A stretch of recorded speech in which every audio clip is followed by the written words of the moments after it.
En vérité, je vous le dis, les films sont mieux que les livres. On raconte que l'arme de l'ennemi a été retrouvée. Rapporte-moi ce don de puissance. Vous avez notre destin à tous entre les mains, petit homme. Vous ne passerez pas! Le monde des hommes s'effondrera. Vous connaissez le chemin du Mordor. Mon ami est venu.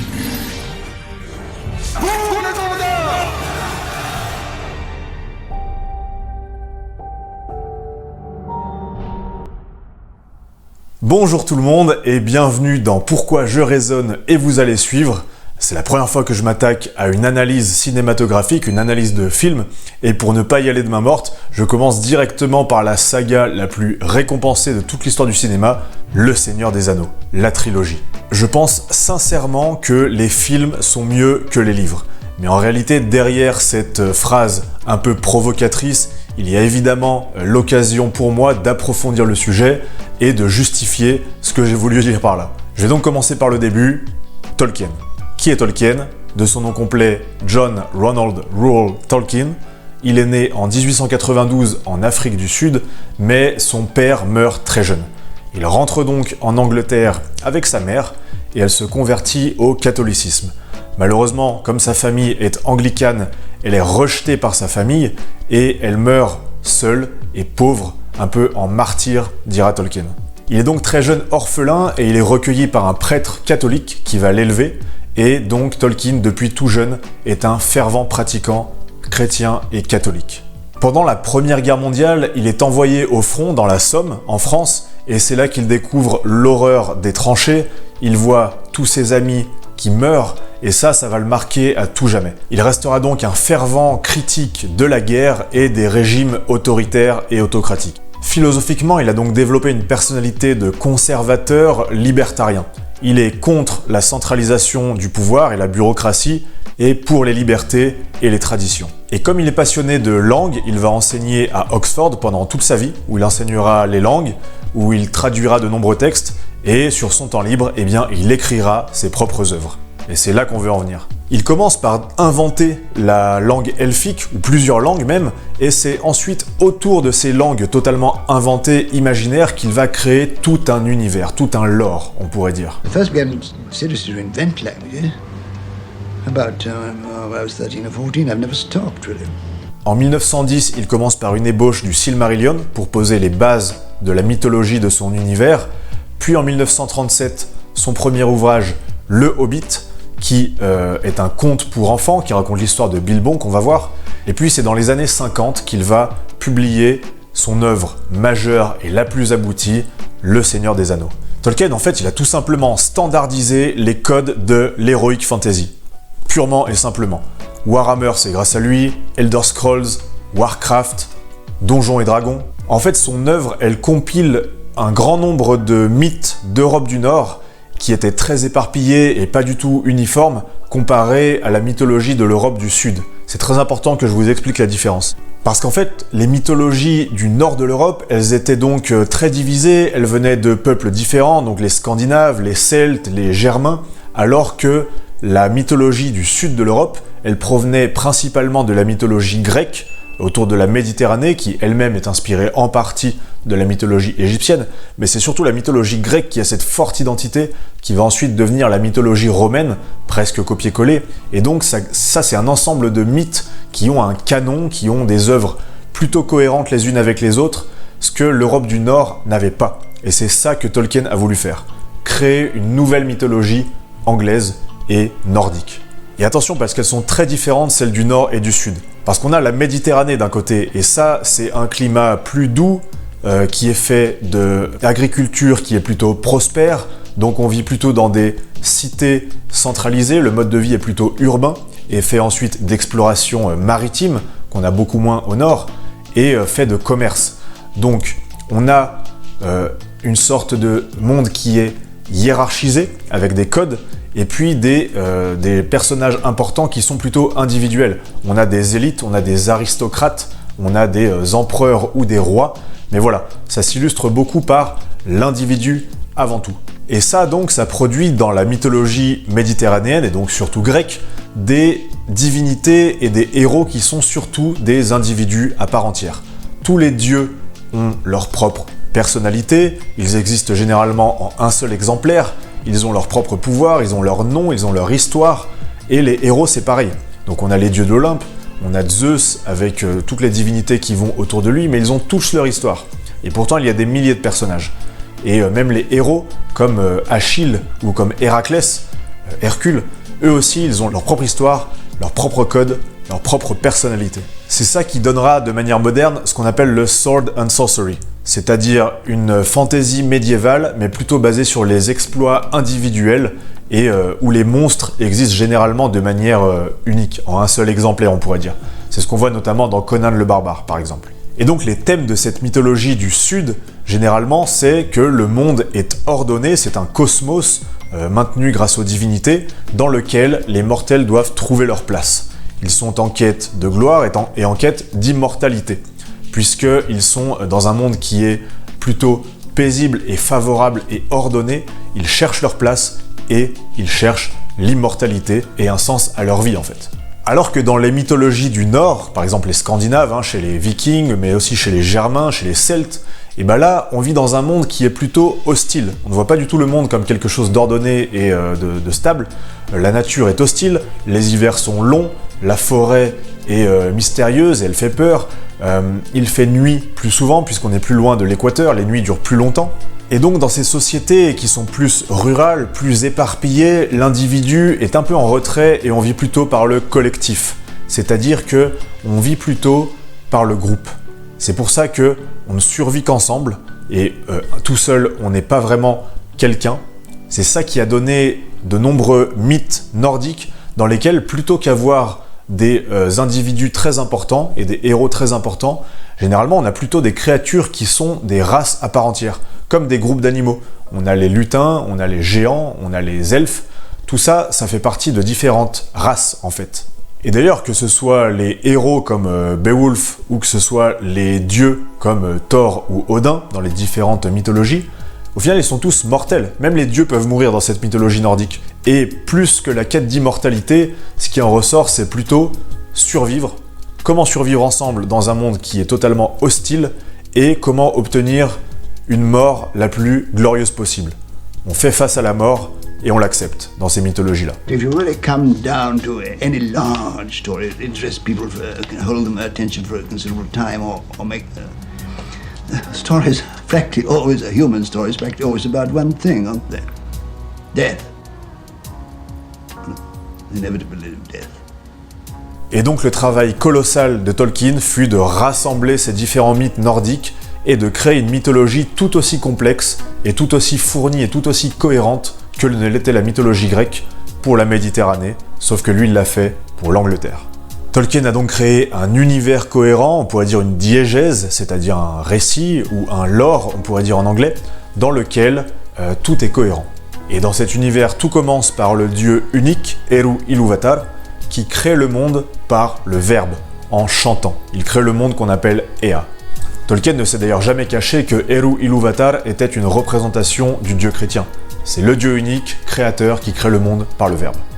Ensuite viennent les divinités secondaires qui pourraient correspondre aux anges du christianisme ou encore aux dieux de l'Olympe de la mythologie grecque. C'est ce qu'on appelle les Ainur, donc qui se divisent en sous-catégories que sont les Maiar et les Valar. Le plus célèbre Maya, c'est Melkor, qui se renommera Morgoth quand il deviendra un peu du côté obscur, à la manière d'un Lucifer ou Satan. Il va trahir et décider de faire le mal, en fait. Mais ce qui nous intéresse surtout pour le Seigneur des Anneaux, c'est tout ce qui va se dérouler dans le monde physique, qu'on appelle Arda, la Terre du Milieu, et qui se déroule en plusieurs grandes périodes de temps.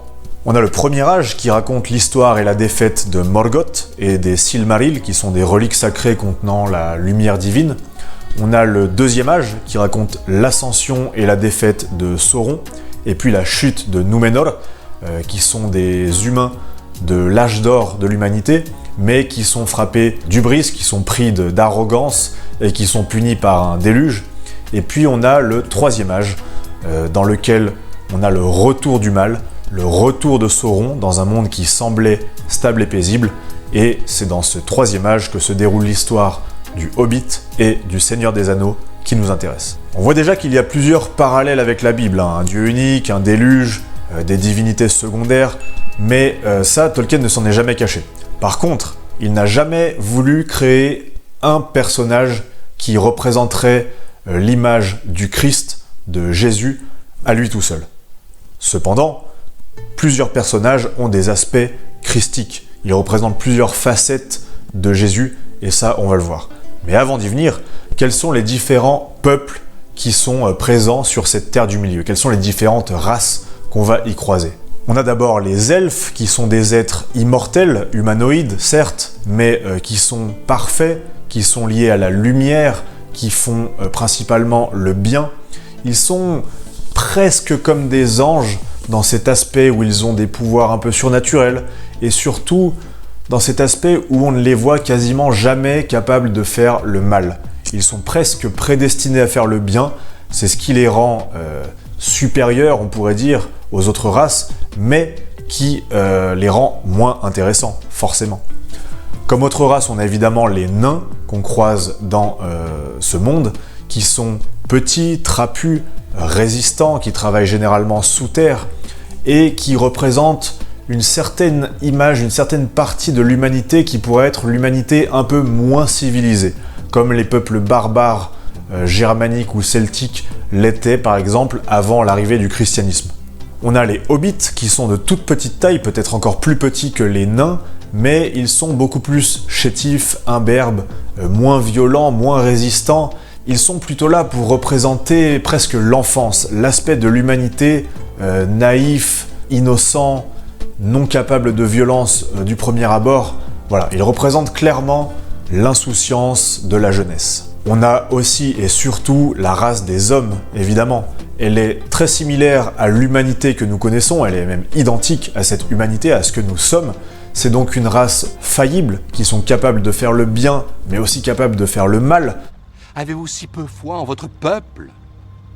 Oui, il y a de la faiblesse, il y a de la fragilité, mais il y a aussi le courage et le sens de l'honneur chez les hommes, mais vous ne le voyez pas. C'est de là que vient tout le tragique de leur histoire. Et ils sont donc obsédés par la quête de sens de leur vie, la quête de gloire également, la quête de pouvoir pour certains. Ils sont un peu le point d'équilibre entre les différentes autres races, qui sont plutôt des extrêmes. Là, les hommes sont plutôt entre l'immobilisme des elfes et la violence et la barbarie des nains et l'innocence et la fragilité des hobbits. L'homme comprend et synthétise tout ça à la fois. Et c'est pour ça, puisqu'ils sont mortels, qu'ils sont aussi obsédés par la lignée. Il est très important de dire qu'on est fils de quelqu'un, ou qu'on est descendant de quelqu'un. Et puis on a la race maléfique des orques, ou des gobelins, ou des urukai, qui sont presque la même chose. Dans tous les cas, il s'agit d'une race presque sans âme, qui sont créés uniquement pour la violence. Ils sont prolifiques, et ils ne sont pas capables de faire le bien. La preuve, c'est que c'est la seule race, la seule espèce qui se bat et qui tue et qui torture uniquement pour le plaisir. Alors que toutes les autres races, qu'on appelle les peuples libres de la Terre du Milieu, se battent par circonstance, se battent par dépit, se battent quand ils n'ont pas le choix ou pour se défendre, mais ils ne sont jamais en train de prendre du plaisir dans le sadisme et dans la violence et dans la haine.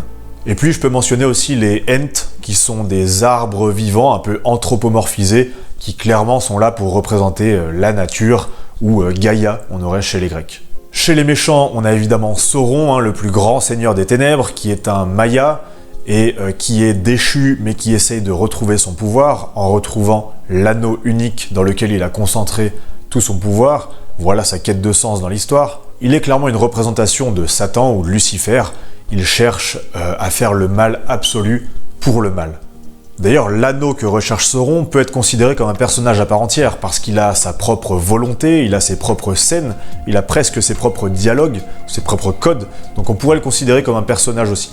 On a Saruman, qui est également un Maya, mais moins puissant que Sauron, c'est un magicien, et il se range du côté de Sauron aussi, il est comme un ange déchu, ou un homme qui se laisserait tenter par le mal et qui s'y soumettraient par facilité.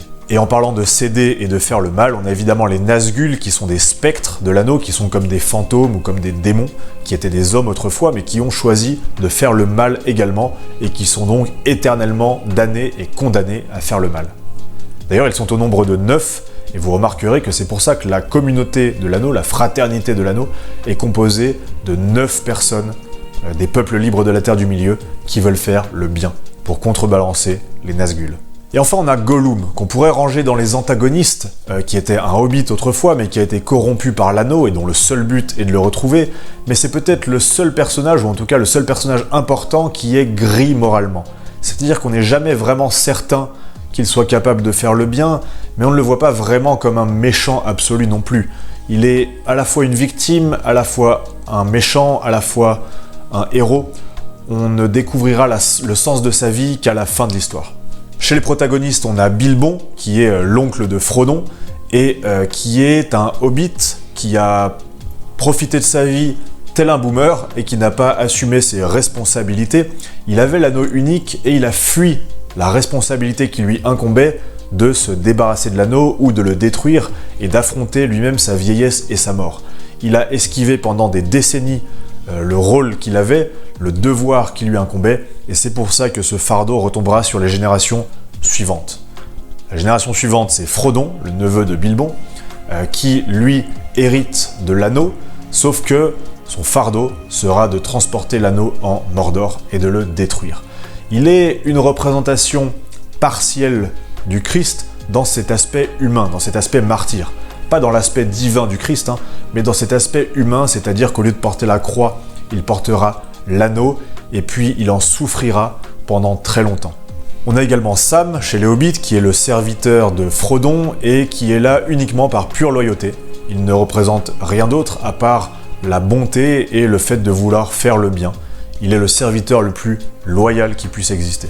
Un des personnages les plus importants, c'est évidemment Gandalf, qui est un maillard, au même titre que Sauron ou que Saruman. Lui, c'est vraiment le mentor du groupe. Il peut représenter aussi le Christ par certains aspects, moins par les aspects humains que par les aspects divins. Il a beaucoup de points communs avec Jésus, notamment le fait de passer par la mort pendant un certain temps avant de ressusciter.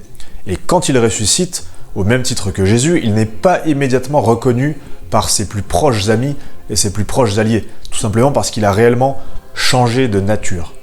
Gandalf est un magicien et un mentor, donc il guide les hommes, il est là pour les accompagner, mais jamais pour gagner les batailles à leur place. Il n'intervient que le strict minimum possible. On a ensuite Aragorn, qui est un homme de la race des humains et qui est un très bon modèle à suivre. Il est l'homme par excellence qui cherche sa place dans le monde et a assumé ses responsabilités qui lui incombent. Comme représentant des elfes, on a Legolas, qui est, comme quasiment tous les elfes en fait, une espèce un peu plus efféminée, un peu plus tranquille, un peu plus calme et sereine et sage. Il est donc un peu moins viril au premier abord, alors que pourtant il est extrêmement viril dans son comportement émotionnel. Il ne s'emporte jamais, il a des convictions, il est courageux, il est donc un autre aspect de la masculinité. Un autre aspect, on peut le voir chez Gimli, qui est donc un représentant des nains, et comme presque tous les nains, bien évidemment, il est un peu plus rustre, un peu plus barbare, un peu moins civilisé dans son comportement, mais il a des moments très touchants et amusants à la fois. C'est un personnage donc intéressant et un peu le comic relief de cette histoire. Et puis mon personnage préféré, Boromir, un représentant des hommes, mais même s'il veut faire le bien absolu parce qu'il a trop connu la guerre, il sait que le mal existe, personne ne le croit, ça fait des années qu'il essaye de lutter contre, tout ce qu'il veut c'est sauver son peuple, mais au final, avec cette volonté de sauver son peuple, vient le désespoir, l'enfer est pavé de bonnes intentions, en voulant faire le bien à tout prix, il est prêt à des concessions, et il aura un comportement faillible et corruptible. Et puis Merry et Pippin, c'est les autres hobbits qui sont amis de Sam et cousins éloignés de Frodon également, et eux, clairement, ils sont là pour représenter l'enfance, de nouveau, encore plus que Sam et Frodon, puisqu'ils sont d'autant plus joyeux, d'autant plus naïfs, et puis imprévisibles, et même maladroits, surtout pour Pippin. Donc clairement, il faut les voir comme les enfants du groupe. Et là, on voit déjà que les personnages concentrent différentes facettes de la masculinité. On peut y voir des aspects plus modestes ou plus nobles, on peut y voir des aspects plus violents ou plus calmes, on peut y voir des aspects plus enfantins ou plus responsables, plus civilisés ou plus barbares. Donc n'importe quel garçon, en voyant cette œuvre ou en la lisant, peut s'y retrouver. C'est vrai que les personnages féminins sont plus rares, mais ils sont quand même très intéressants. On a notamment Arwen, qui est la féminité absolue, qui représente l'amour impossible dans son histoire avec Aragorn, un peu à la manière d'un Tristan et Iseult, l'amour chevaleresque impossible, mais elle est aussi une guerrière, elle a d'autres aspects de la féminité qui sont intéressants à développer. Une autre féminité qu'on a, c'est Galadriel, qui est une elfe tellement puissante et tellement impressionnante, tellement belle, qu'elle est un peu au-dessus des autres, elle en est presque une divinité à part entière, elle est déifiée en tout cas dans sa représentation de cette œuvre. Et puis on a Éowyn comme personnage très intéressant parce qu'elle est une simple humaine, elle est mortelle, c'est une fille du Rohan, et elle est là pour représenter un féminisme, mais qui n'est pas l'ennemi des hommes, qui ne combat pas les hommes, mais qui combat à leur côté, car elle les aime, et elle veut défendre son peuple et trouver sa place de femme guerrière sans jamais compromettre ses valeurs. Elle est une sorte de Jeanne d'Arc, on pourrait dire, de femme guerrière envers et contre tout le monde, mais on lui souhaite une meilleure fin quand même. Avant d'analyser cette œuvre de manière plus profonde, je suis obligé de résumer l'histoire des 3 films, mais je vais être donc très bref et plein de spoilers. Dans le premier film, La Communauté de l'Anneau, on a Frodon qui hérite d'un anneau magique légué par son oncle Bilbon, et puis le magicien Gandalf qui révèle qu'il s'agit de l'anneau unique de Sauron et qu'il faut le détruire. La Communauté de l'Anneau est formée pour accompagner Frodon. On a donc Sam, Merry et Pippin chez les Hobbits, Gandalf chez les magiciens, Aragorn et Boromir les humains, et puis Legolas pour représenter les elfes et Gimli les nains. Ils traversent des dangers, Gandalf meurt en affrontant un démon Balrog, la communauté va donc se briser, Boromir meurt au combat, Frodon et Sam partent seuls de leur côté avec l'anneau, Merry et Pippin sont enlevés, et donc Aragorn, Legolas et Gimli partent à leur recherche pour les sauver.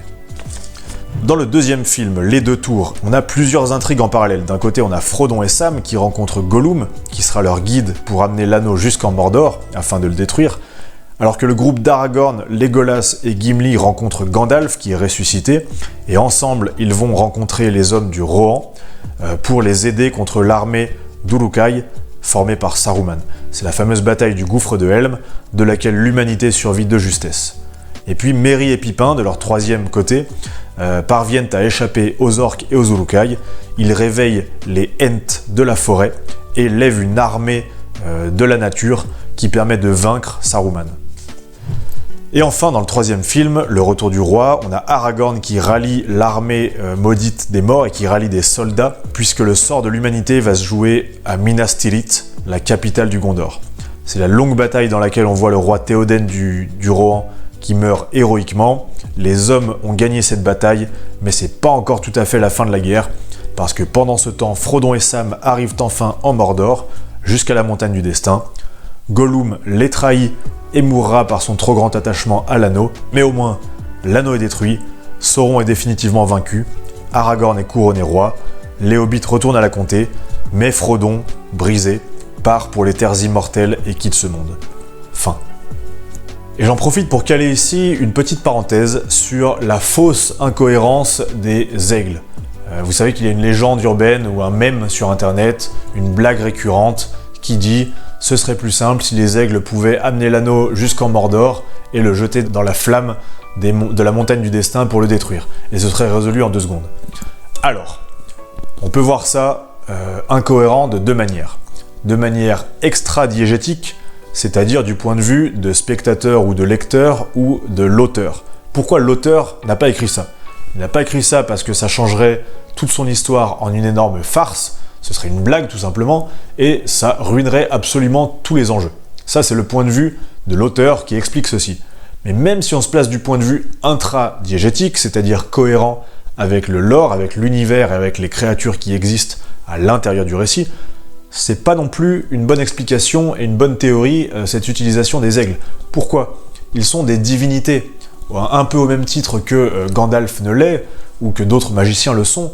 Ils sont là pour accompagner parfois les mortels quand ils en ont la volonté et quand ça a été décidé, mais ils ne sont pas là pour remplacer leur travail, ils ne sont pas là pour sauver les peuples libres à leur place. Et puis surtout, même s'ils décidaient de le faire, d'arriver par les airs en Mordor, ce serait absolument stupide. Il y a des catapultes, il y a des Nazgûl qui volent, ils seraient visibles par absolument tout le monde, ils seraient tout simplement tués.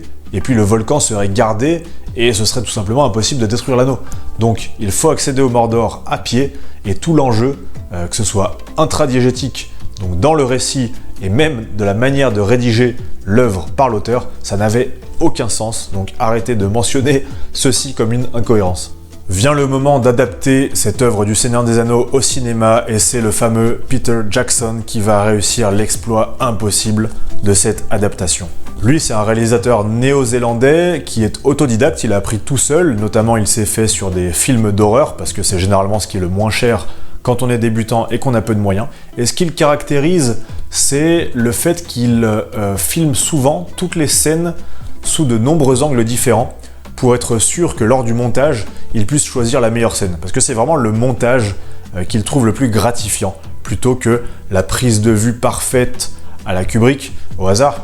Lui, Peter Jackson, c'est plutôt filmer l'action sous différents angles pour pouvoir choisir ensuite quelle est la meilleure prise lors du montage. C'est vraiment le montage qu'il adore.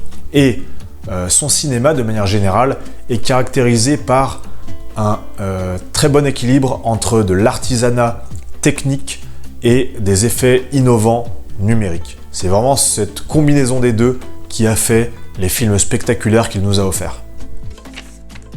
Peter Jackson était décidé à se lancer dans cette adaptation en voulant faire Le Seigneur des Anneaux en 2 films minimum, mais le célèbre producteur Harvey Weinstein du studio Miramax essaie de lui imposer des coupes et de la charcuterie tellement spectaculaires que c'en est difficile à croire. Il voulait, Weinstein, fusionner le Rohan avec le Gondor, parce que c'est plus simple s'il y a un seul peuple d'humains. Il voulait en faire de Éowyn la sœur de Boromir. Ceux qui connaissent la fin de l'histoire espèrent que ça ne finissait pas de la même manière. Il voulait raccourcir, voire même éliminer tout l'arc à Foncombe et dans la Moria, c'est-à-dire en gros quasiment toutes les péripéties du premier tome. Et puis il voulait empêcher l'enlèvement de Merry et Pippin par les Uruk-hai, et puis supprimer même le personnage de Saruman. Comme ça on a un seul méchant, c'est le plus simple à comprendre pour les neuneux. Et il voulait même supprimer toute la bataille du gouffre de Helm. Donc en gros, du 1 et du 2, il ne restait plus grand chose. On aurait vraiment eu un squelette, ça aurait été une abomination. C'est pour ça que Peter Jackson refuse, et c'est donc le studio New Line Cinema qui accepte le pari impossible, produire les 3 films en même temps. C'était quasiment du jamais vu à l'époque. Pour ce qui est du tournage, le budget était très limité, 93 millions de dollars par film, ça fait 280 millions pour la trilogie, c'est-à-dire à peu près le budget d'un film Marvel moderne totalement médiocre, et même en ajustant à l'inflation. Le tournage, il est très difficile, il se déroule entre 99 et 2001, et l'acteur original qui devait jouer Aragorn, il abandonne après quelques jours et quelques semaines de tournage à peine. Donc in extremis, il est remplacé par Viggo Mortensen, et ça vraiment c'est un miracle pour nous parce que désormais on ne l'échangerait pour rien au monde. Bueno, el mate.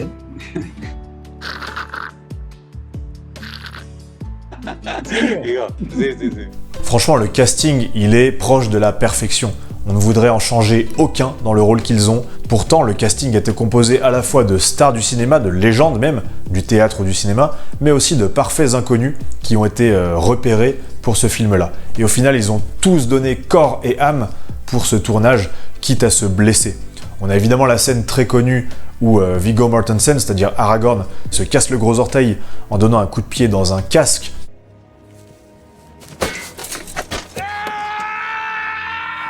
Mais on a aussi Orlando Bloom, donc Legolas, qui s'est cassé une côte en tombant de cheval. Christopher Lee, l'acteur de Saruman, qui a eu une sale blessure à la tête. Et puis Sean Austin, c'est-à-dire Sam, qui a eu une sale blessure au pied en marchant sur un bout de verre tranchant. Il y a eu de nombreuses blessures, des cascadeurs et bien d'autres. C'était un tournage très compliqué. La trilogie, elle a été filmée entièrement sur pellicule 35 mm. En effet, les caméras numériques à l'époque étaient très rares, elles n'en étaient qu'à leur balbutiement. Donc sur pellicule, lors du tournage, on obtient un format, ou plutôt un ratio de cadre, qui est nativement de 1,33.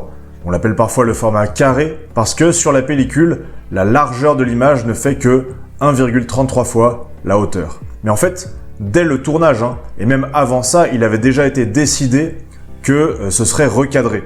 C'est-à-dire que la partie en haut et en bas de l'image de la pellicule serait inutile et donc coupée pour obtenir un ratio final de 2,39, qu'on appelle aussi cinémascope. C'est voulu, c'est un choix de réalisation de Peter Jackson pour correspondre à la vision artistique qu'il avait, parce que lui, ce qui lui importait, c'était un travail sur l'horizontalité. C'est la meilleure manière d'apprécier les panoramas, d'apprécier les batailles épiques, les longs voyages, etc.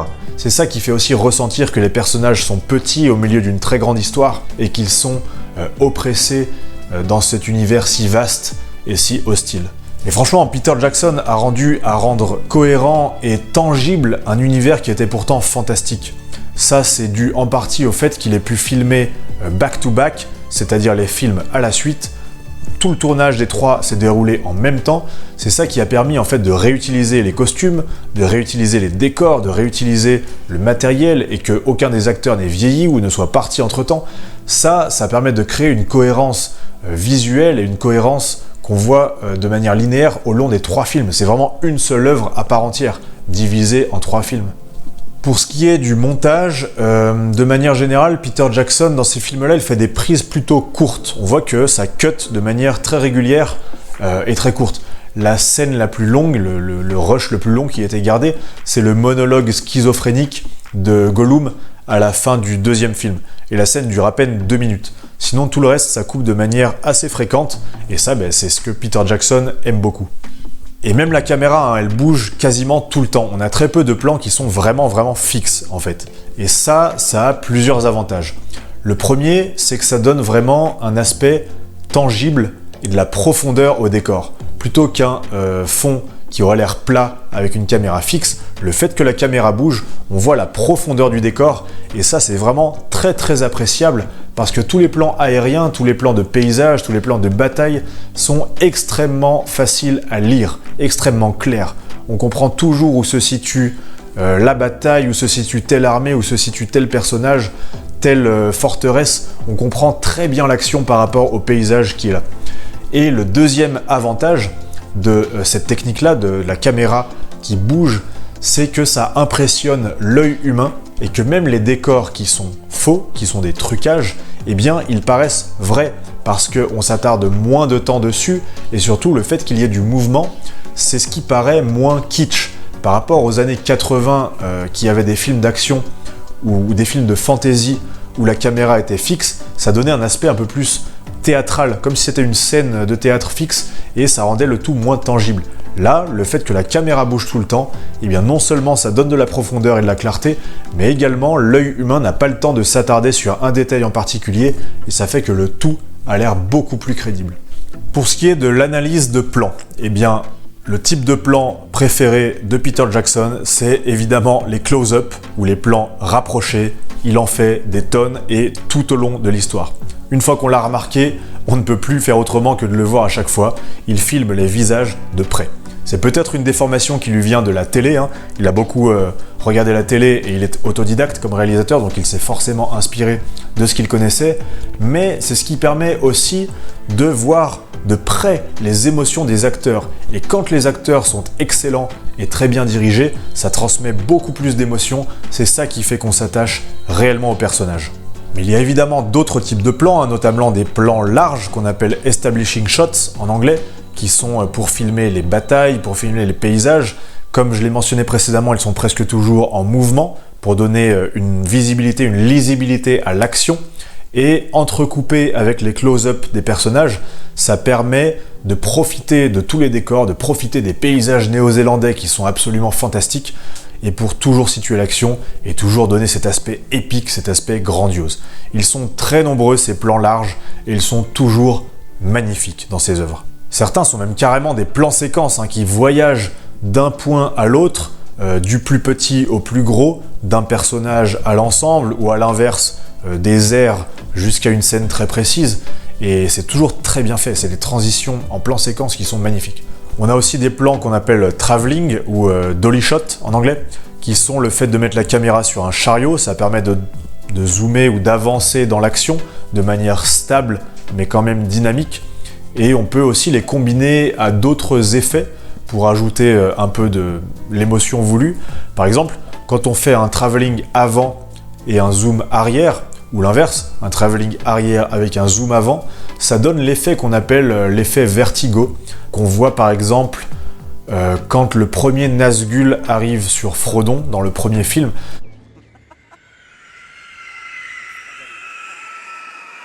Ça donne cet effet de distorsion des distances, de mystère, d'inquiétant, et ça c'est très bien fait par cet effet qu'on appelle donc vertigo.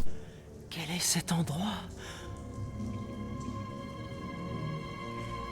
On a aussi d'autres types de plans qui sont un peu plus rares, notamment des plans première personne ou POV, où là on est censé représenter, être dans les yeux d'un personnage en particulier ou d'un objet en particulier. On a des plans qui sont débulés, qu'on appelle Dutch, qui veut dire qu'ils ne sont pas à l'horizontale, pas sur la ligne de l'horizon. Ça c'est pour montrer un aspect d'étrangeté, un aspect de quelque chose qui ne va pas dans ce plan, de dérangeant. On le voit généralement par rapport aux méchants ou quand quelque chose d'inquiétant se passe. Et puis on a aussi des caméras à la main, notamment dans les scènes d'action et dans les batailles. Ça permet de sentir vraiment le danger, le mouvement, l'énergie, et puis d'être plus près de l'action pour exagérer un peu la panique et la confusion qu'il y a dans toutes les batailles.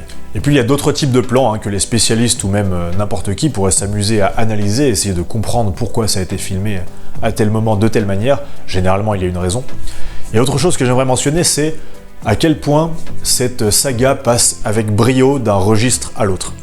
Évidemment, le registre principal, c'est l'épique, l'aventure, la fantaisie, mais on glisse presque sans s'en rendre compte et de manière très fluide et sans incohérence, soit d'un côté vers l'amusant, le jovial, voire même la comédie. Il y a des moments d'humour qui sont très réussis, je trouve. Et à l'inverse, on glisse parfois dans l'horreur la plus totale, et les scènes d'épouvante sont très réussies. On voit le passif de Peter Jackson et son expérience dans ce domaine-là, parce que vraiment, on glisse dedans, et ça fait peur. Mais comme le réalisateur a une vision unifiée de l'ensemble, et les transitions se font très bien d'un registre à l'autre, c'est vraiment maîtrisé. Maintenant, la photographie et les décors, parce qu'en fait, il faut aussi mentionner ceux qu'on oublie trop souvent, mais l'identité visuelle de ces films, c'est aussi en grande partie grâce au directeur de la photographie. C'est lui qui choisit pour chaque scène les ombres et les lumières, qui choisit la colorimétrie qui sera utilisée, et de manière générale, on voit qu'il y a une cohérence dans toute cette colorimétrie qui est utilisée dans cette saga. Alors c'est vrai que le premier film est à légère dominance de la couleur verte, on pourrait dire, il y a beaucoup plus de forêt, alors que dans le 2, peut-être qu'il y a plus de bleuté dans le 2, c'est un peu plus la nuit, dans les batailles nocturnes, etc. Et dans le 3, peut-être que la couleur dominante serait un peu plus rougeâtre, orange, à cause du Mordor et des terres dévastées à côté des flammes de la montagne du destin. Mais en fait, tout cet étalonnage, toute cette colorimétrie est faite de manière subtile et naturelle. C'est là pour appuyer le récit, pour rendre service à ce que veut raconter le film, et surtout pas pour exagérer. On n'a pas des forêts vert pétant, tout ça n'est pas vulgaire, ça reste au service de l'histoire, et c'est ça qui rend l'histoire vraiment tangible, vraiment réaliste. Il faut aussi saluer tous les artistes de la Weta Workshop qui ont fait tous les décors, tous les accessoires, tous les costumes. Je crois qu'il y avait 20 000 costumes, 50 000 pièces d'armure, des milliers d'arcs, des dizaines de milliers de flèches. C'est absolument colossal. C'est eux qui ont fait les storyboards, donc les dessins pour les décors et représenter les scènes à l'avance. C'est vraiment un travail colossal de costumes, de maquillage. Et c'est ça qui fait cette attention aux détails qu'on n'a plus dans plein d'œuvres modernes et qui fait que c'était vraiment tangible. On y croyait. Ils mettaient du détail même sur des éléments qui n'apparaissaient même pas à l'écran ou qui apparaissaient 0,5 secondes à l'écran. C'était incroyable. Et même l'architecture des bâtiments et des villes, vous verrez qu'elle a un sens. C'est très bien pensé. L'architecture humaine, elle est caractérisée par l'ordre, l'harmonie, les mathématiques, les couleurs plutôt clair, certes, mais pas forcément. Et puis chaque peuple de la Terre du Milieu, chaque peuple libre en tout cas, a des variations de cette harmonie. Chez les nains, c'est plutôt carré, un peu plus rugueux éventuellement, alors que chez les elfes, on est plus dans les formes rondes et arrondies et épurées. Chez les hobbits, c'est différent, il y a des rondeurs également, et des éléments plus en accord avec la nature, et de couleur bois, par exemple. Et chez les méchants, chez les orques, chez le Mordor, c'est tout le contraire. On n'est pas du tout dans l'harmonie, on n'est pas dans les mathématiques, on est dans le chaos absolu. L'absence de règles de construction architecturale est là pour représenter leur absence de règles morales. Il y a du pointu, il y a des angles, c'est asymétrique, c'est agressif, foncé, c'est métallique, c'est totalement différent et ça transmet très facilement ce que représentent en tout cas ces différents peuples. Pour ce qui est des effets spéciaux, de manière générale, donc comme je l'ai dit, Peter Jackson, il aime beaucoup travailler dans l'artisanat technique, c'est pour ça qu'il y avait autant de décors pratiques, il y avait autant de costumes, de maquillage, de maquettes. Et il y a aussi eu beaucoup d'ingéniosité dans les décors. Par exemple, je peux mentionner une table qui était coupée en deux, une fausse perspective, pour que des personnages aient l'air de se regarder dans les yeux alors qu'ils ne sont pas sur le même plan. Tout ça, c'est pour donner une illusion de différence de taille entre deux acteurs, alors qu'ils sont tous les deux des humains dans la vie réelle. On a également le fait que certains décors aient été construits 2 fois, de tailles différentes, ce qui fait que si on joue le rôle d'un homme, on puisse apparaître plus grand dans le décor construit plus petit, ou si on joue un hobbit ou un nain, on puisse apparaître plus petit par rapport au décor qui a été construit plus grand. Mais il y a également l'utilisation des effets visuels de la Weta Digital, qui évidemment a été très innovante, comme vous le savez tous, avec la fameuse motion capture, qui a permis de développer le personnage de Gollum et le rendre vraiment réaliste à l'époque. Et il a encore même très bien vieilli.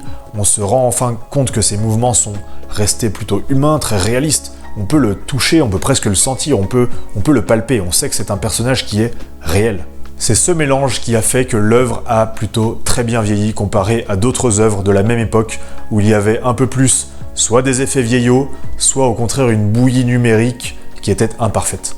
Et la musique. Il faut que je mentionne la musique parce que c'est vraiment l'un des piliers de ce chef-d'œuvre qu'est la trilogie de films du Seigneur des Anneaux.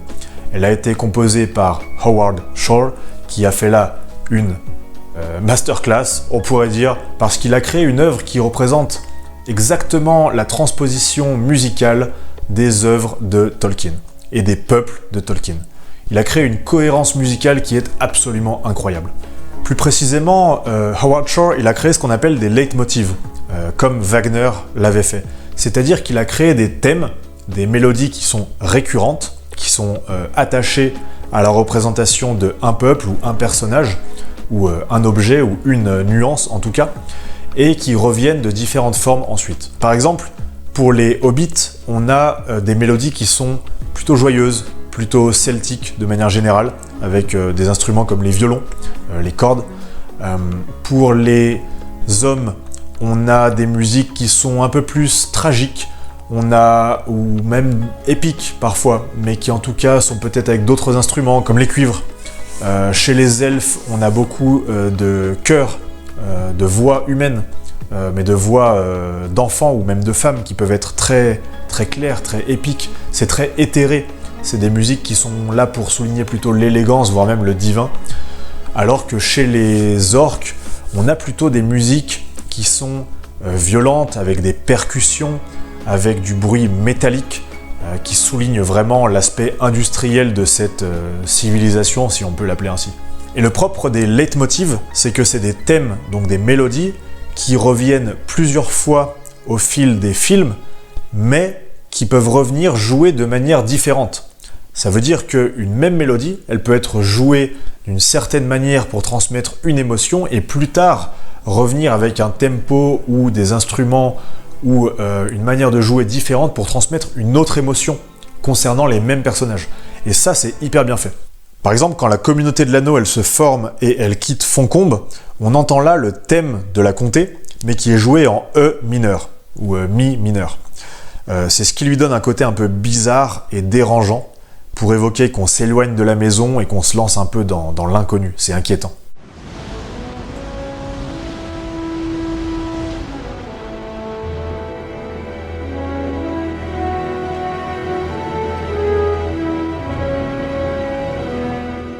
Et puis dans le plan suivant, qui montre enfin les 9 protagonistes de la fraternité, de la communauté, et ben là, on a pour la première fois le thème musical de la communauté, mais qui est joué de manière épique, de manière triomphante.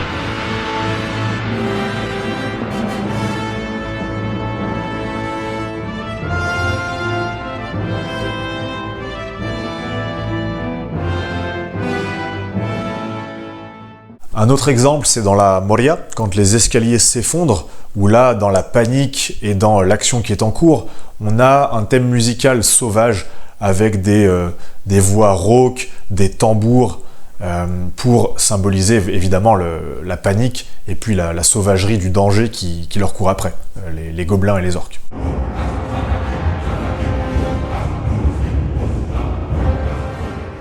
Et une fois qu'ils ont tous réussi à passer l'escalier qui s'effondrait, et bien là, de nouveau, on a le thème de la communauté de l'anneau qui sonne de manière triomphante pour souligner l'exploit.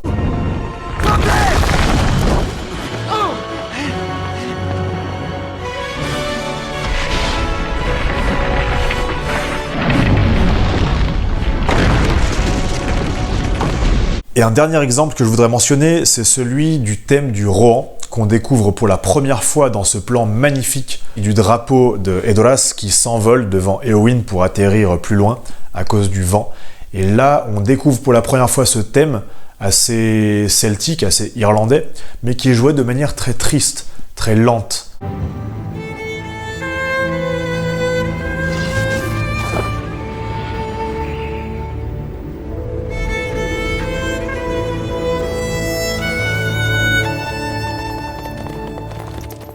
Alors que ce même thème, il est joué plusieurs fois ensuite, on l'a notamment une fois quand Théoden est guéri, exorcisé, et là pour la première fois on entend ce thème de manière triomphante, de manière épique.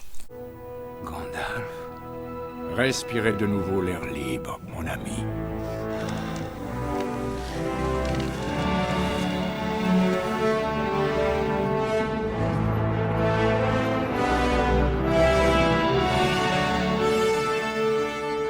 Et on l'entend aussi et surtout pour la fameuse charge des Rohirrim dans le 3e film, avec là encore Théoden qui est présent, qui représente le Rohan avec les Rohirrim.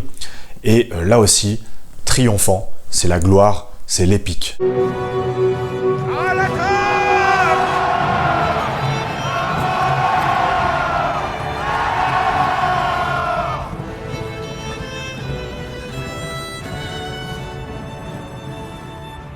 Bon, qu'est-ce qui s'est passé quand les films sont enfin sortis au cinéma? Eh ben, le 1, il est sorti en 2001, le 2 en 2002, le 3 en 2003, c'est facile de s'en rappeler, et franchement, ça a été un succès planétaire, tout le monde le sait. Ils ont été plébiscités par tout le monde, ils ont été très bien reçus, ils ont généré 3 milliards de dollars de recettes, et ils ont même été très récompensés aux Oscars, un total de 17 statuettes, sur une trentaine de nominations pour la trilogie complète, dont 11 Oscars sur 11 nominations pour Le Retour du Roi, pour le 3e film. Et encore, c'était l'époque où les Oscars valaient encore quelque chose, où ils récompensaient avant tout l'aspect, la prouesse technique des films, alors qu'on sait très bien que maintenant, depuis les années 2010, eh ben les Oscars, c'est un agenda politique, c'est des quotas de minorités à remplir, et c'est plus là pour envoyer un message et récompenser les œuvres qui vont dans le sens de l'agenda globaliste, plutôt que pour récompenser les prouesses techniques avant tout. Mais bon, ça tout le monde le sait, même eux ne s'en cachent pas, donc il serait stupide de l'ignorer. Alors vient la grande question de comment profiter de ces films. Et là, je vois deux questions qui se posent. La première, c'est la longueur des films. Est-ce qu'il faut la version cinéma ou la version longue? Et la deuxième question, c'est la langue. Est-ce qu'il vaut mieux en VO, en version originale, ou en VF, en doublage français? La première question est beaucoup plus facile, parce que certes, la version cinéma, la version courte entre guillemets, qui dure déjà 9 heures, correspond à la vision de Peter Jackson, qui a fait le montage final, tout en permettant au cinéma de passer un certain nombre de séances dans la journée. C'était le bon compromis, et les films sont déjà assez longs comme ça, en moyenne 3 heures et quelques. Mais la version longue, on en a déjà pour 11 heures de film au total, et encore, j'exclus les génériques de fin, franchement, toutes les scènes qui ont été rajoutées, elles ont les effets spéciaux qui sont finis, qui étaient prévus, et surtout, toutes les scènes ajoutées créent une profondeur supplémentaire pour des personnages, pour le lore, donc pour l'univers, ou pour l'histoire, pour se rapprocher un peu plus de la vision qu'avait Tolkien. Donc, pour moi, si vous avez aimé les films en version normale, il est absolument indispensable de vous lancer dans les versions longues. Et même si vous les découvrez pour la première fois, version longue. Ça, il n'y a pas photo. Maintenant, la question de la langue, c'est un peu plus délicat, parce que du côté des arguments en faveur de la VO, de la version originale, c'est vrai que ça permet d'apprécier le travail colossal et le talent des acteurs tels qu'ils ont été filmés à l'origine. Surtout que le casting comportait une grande majorité d'anglais, de britanniques, parce que c'est ce que Peter Jackson voulait. Il voulait que l'accent des acteurs corresponde justement à ce qu'aurait voulu Tolkien, qui lui-même était anglais. Mais du côté de la VF, il y a quand même des arguments qui sont forts. Le premier, évidemment, c'est que si on n'est pas natif anglais ou bilingue anglais, eh ben, ça permet de ne pas se concentrer sur la lecture des sous-titres tout le temps. Parce que franchement, quand on parle pas du tout anglais, s'infliger de la lecture de sous-titres pendant 3 heures, c'est pas forcément la meilleure manière de profiter des visuels et de l'action. Ensuite, de manière générale, pour les doublages français, on a de très bons comédiens. Et puis surtout, c'est la version avec laquelle la plupart d'entre nous ont grandi, et donc moi c'est celle qui me tient le plus à cœur. En plus d'ajouter des nuances supplémentaires, par exemple en français on a le vouvoiement au lieu du tutoiement, qui n'existe pas en anglais, et puis on a un vocabulaire plus riche je trouve, un vocabulaire qui peut se permettre d'être médiéval, et qui ne se retrouve pas toujours dans les voix anglaises. Donc moi, ma préférence, c'est la VF, mais là, je vous en voudrais pas, évidemment, si vous préférez la VO, qui est la vision du directeur, du réalisateur de ce film. Maintenant, on en vient enfin à mon analyse de l'œuvre et de la morale de l'œuvre. C'est là vraiment le cœur de la raison pour laquelle je fais cette vidéo. Quel est le message de l'œuvre ? En fait, c'est facile. Pour résumer le message, il suffit de décrire ce qui se passe sans surinterpréter pour l'instant. On va se contenter de décrire ce qui se passe. Qu'est-ce qui se passe ? Un monde qui était relativement stable, avec le mal absolu Sauron qui menace de tout détruire. Il y a eu des signes annonciateurs, c'est la guerre à Osgiliath près du Gondor, mais les autres peuples n'ont pas su écouter. Ils s'en fichent, notamment les hobbits, qui ont vécu tellement de temps isolés du mal qu'ils en sont à venir à croire qu'il n'existait pas. Et pour avoir trop attendu, tous ces peuples libres de la Terre du Milieu sont maintenant en dernier recours. Le seul espoir qu'il leur reste, c'est de détruire l'anneau au plus vite. Sinon, le monde est foutu. Et malheureusement, le sort du monde, le destin du monde entier, de tous les peuples, repose sur un seul individu, qui est le pauvre petit Frodon Sake, qui pourtant n'avait rien demandé. Et même pour les autres personnages, c'est pas facile, hein. Aragorn, il ne veut pas devenir roi au début, Legolas et Gimli se détestent et devront travailler ensemble quand même, et puis Boromir, il veut pas confier le destin de tout son peuple, qu'il défend depuis des années, dans les mains d'un hobbit. Mais on verra que tous les personnages héroïques ont un arc de rédemption ou d'acceptation de leurs responsabilités. Alors que chez les méchants, chez les esclaves de Sauron, il n'y a aucune loyauté.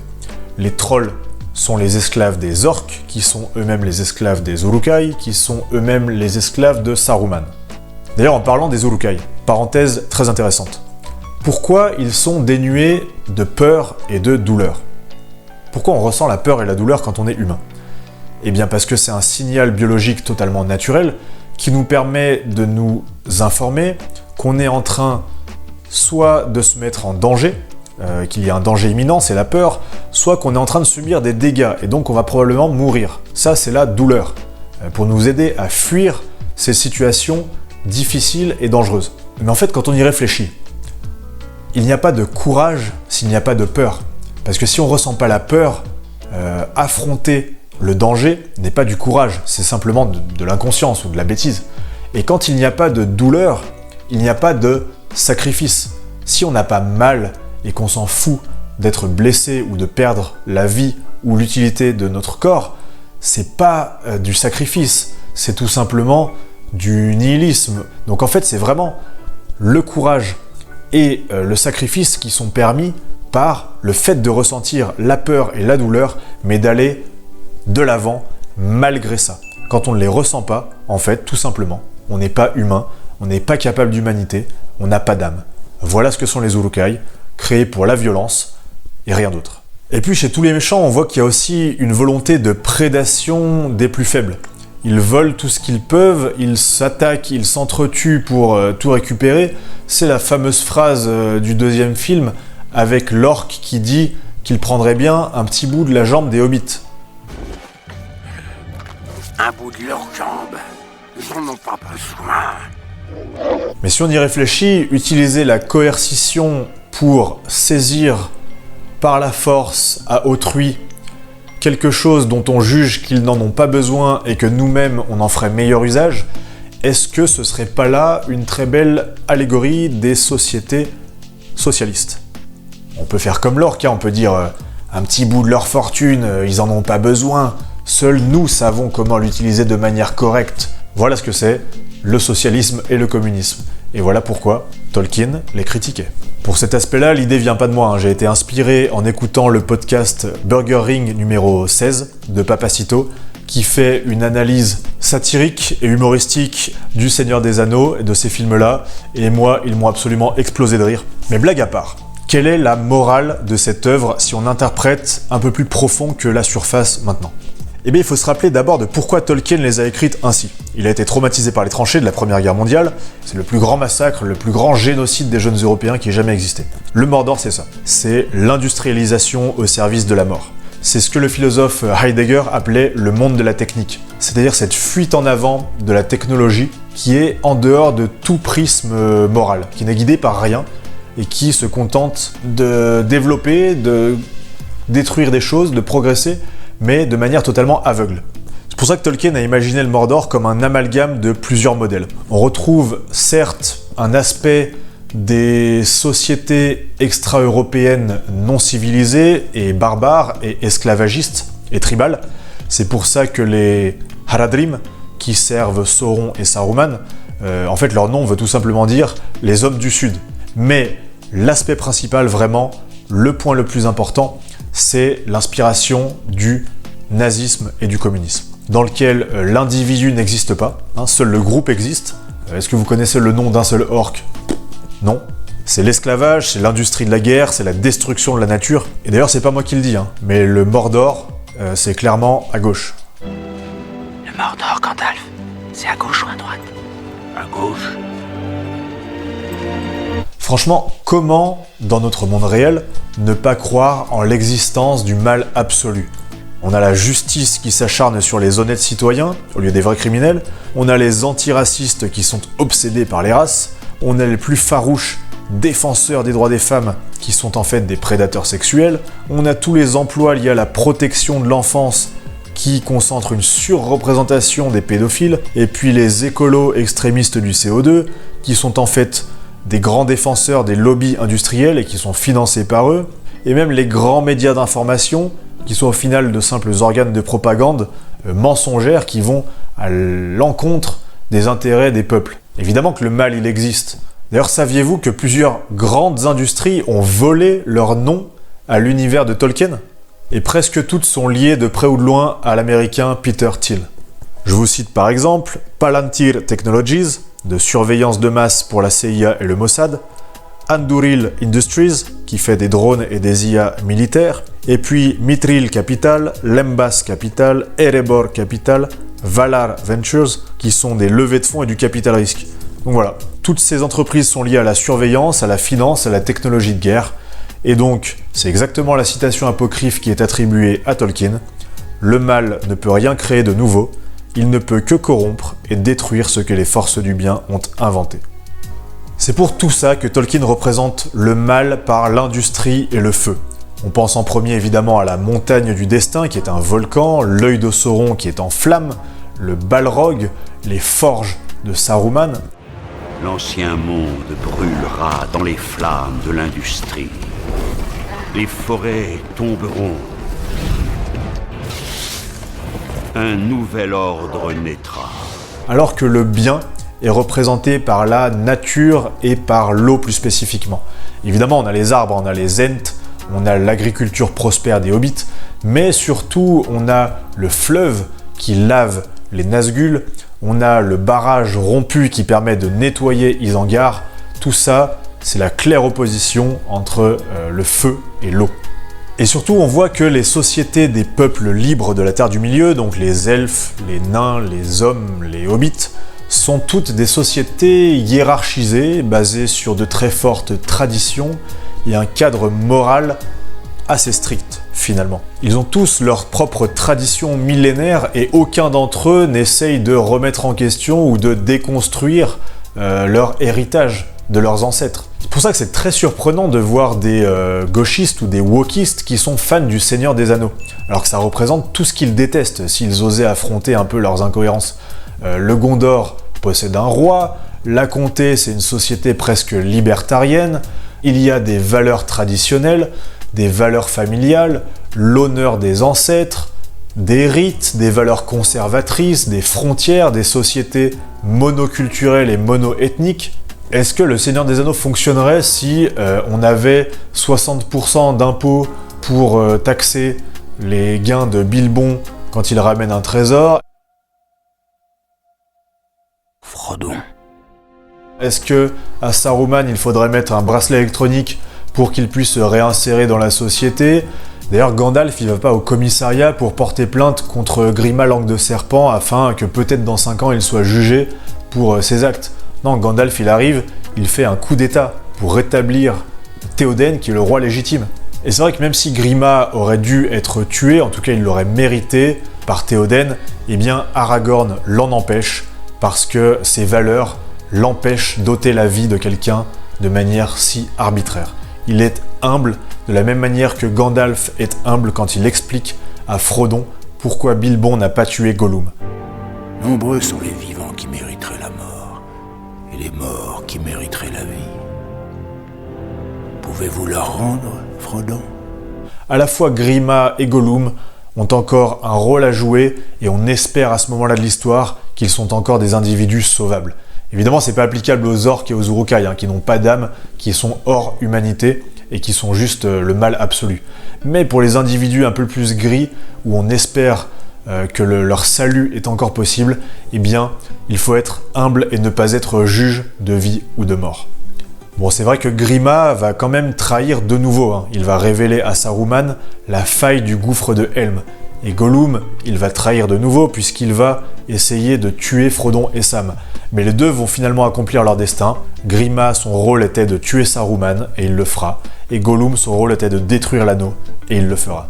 Et cette humilité qu'ont Aragorn et Gandalf et tous ceux qui sont nobles au point de ne pas vouloir infliger la mort de manière non nécessaire, elle vient des valeurs chrétiennes. Et c'est là que je vais rentrer au plus profond de mon analyse de cette œuvre qu'est Le Seigneur des Anneaux. Parce qu'il est impossible de comprendre l'œuvre de Tolkien si on ne la voit pas à travers du prisme du christianisme et plus spécifiquement du catholicisme. C'est une œuvre qui est fondamentalement catholique, comme Tolkien l'était lui-même, et il ne s'en est jamais caché. Alors l'au-delà existe dans cet univers, il n'y a pas d'enfer à proprement parler, mais Morgoth et Sauron disparaissent dans le vide quand ils sont déchus. Les elfes, oui, ils ont une sorte de paradis, qui est même un vrai lieu physique où ils peuvent se rendre pour l'éternité. Quand ils sont tués au combat, leur âme est envoyée à Valinor, les terres immortelles, mais ils peuvent aussi y accéder en bateau, en naviguant depuis les Havres Gris. Et attention, quand ils naviguent depuis les Havres Gris pour aller à Valinor, dans quelle direction ils naviguent? Ils naviguent vers l'ouest. L'ouest, c'est l'Occident. Les terres immortelles, c'est en Occident. Et en plus, Occident, l'étymologie, ça veut dire là où le soleil meurt, là où la lumière s'arrête. Voilà. Bon, en revanche, les mortels comme les hommes et les hobbits n'ont normalement pas accès à Valinor. Quand ils meurent, leur esprit quitte simplement le monde physique et on imagine qu'ils rejoignent Eru Ilúvatar en dehors des cercles du monde. La mort n'est qu'un autre chemin qu'il nous faut tous prendre. Le rideau de pluie grisâtre de ce monde s'ouvrira et tout sera brillant comme l'argent. Bon, il est désormais clair que le Seigneur des Anneaux, c'est le combat de la lumière contre l'obscurité, le bien contre le mal, les traditions sacrées contre le chaos collectiviste et industriel. Et c'est pas relativiste, c'est manichéen. Et c'est très bien ainsi. Ça a été pensé ainsi. Et qu'est-ce qui permet de vaincre? Eh ben, l'amour au sens large. L'amitié, la fraternité, la charité, l'altruisme, la loyauté, le mariage, la filiation et même la pitié. Et qui c'est qui sauve le monde, plus précisément? Eh ben, c'est les hobbits. Ce sont les enfants. Alors leur seul péché biblique capital qu'on pourrait leur attribuer, c'est la gourmandise, avec la nourriture, avec la boisson, avec l'herbe à pipe. Mais en dehors de ça, ce sont des êtres plutôt pacifiques et innocents, et ce sont eux qui sauvent le monde. C'est pour ça que, comme dans les évangiles, les hommes devraient s'inspirer un peu des hobbits. Il faut s'inspirer des enfants et de leur innocence et de leur ouverture d'esprit pour devenir plus grand au royaume des cieux. Sinon, on tombe dans les péchés capitaux et on devient comme Denethor, comme Grima, comme Gollum, comme Boromir. Et voilà pourquoi le sacrifice et la rédemption sont si présents chez Tolkien. Tous les personnages qui sont perçus de manière positive ont un arc de rédemption et de sacrifice. Frodon, c'est évident, il accepte de porter le sort du monde sur ses épaules alors qu'il n'avait rien demandé, et il va en souffrir énormément. Merry et Pippin, ils continuent à se lancer dans une guerre alors que rien ne les retient pour rentrer chez eux, mais ils accomplissent ça même si personne ne se souviendra d'eux et même s'ils meurent dans ce combat. Gimli et Legolas, ils surmontent leurs différends et réconcilient les peuples des elfes et des nains comme ils l'étaient autrefois dans leur ancienne alliance. Boromir, il se sacrifie au combat, il meurt au combat, comme pour sauver son âme en fait. Après avoir voulu trahir Frodon, il se rachète en sauvant Merry et Pippin, et on voit bien qu'au dernier moment, il meurt de manière héroïque. Là où Isildur mourait comme un lâche en fuyant avec des flèches dans le dos, eh bien Boromir meurt debout en héros avec des flèches dans le torse. Il faisait face à la mort. Et puis Aragorn, évidemment, qui accepte enfin d'être le roi du Gondor, tout simplement pas parce qu'il en avait envie ou l'ambition personnelle, mais parce que c'est son devoir, c'est ce dont le royaume a besoin. Dans le mot sacrifier, on entend bien qu'il y a quelque chose de sacré. On meurt pour ce qui est sacré. Et ce qui est sacré dans le Seigneur des Anneaux, c'est les traditions et la liberté. Et c'est pas pour rien qu'on appelle les humains, les elfes et les nains, et les hobbits, les peuples libres de la Terre du Milieu. Ils se battent parce qu'ils ont des valeurs à protéger. Il y a du bon en ce monde, monsieur Frodon. Et il faut se battre pour cela. Et ça nous rappelle, encore une fois, que la liberté n'est pas un acquis, c'est une lutte qui ne s'arrête jamais. Et je repense à Sam aussi, qui au début de l'histoire est un peu timide et passif dans sa vie, et puis qui par simple loyauté envers son maître est amené à tuer des orques, à affronter une divinité arachnide, à aller très loin de chez lui, quitte à savoir qu'il ne reviendra peut-être pas. Il porte même Frodon lui-même sur la montagne du destin, et tout ça, ça lui a rappelé à quel point son chez lui manquait. Tout ça, c'est son déclic, c'est son memento mori.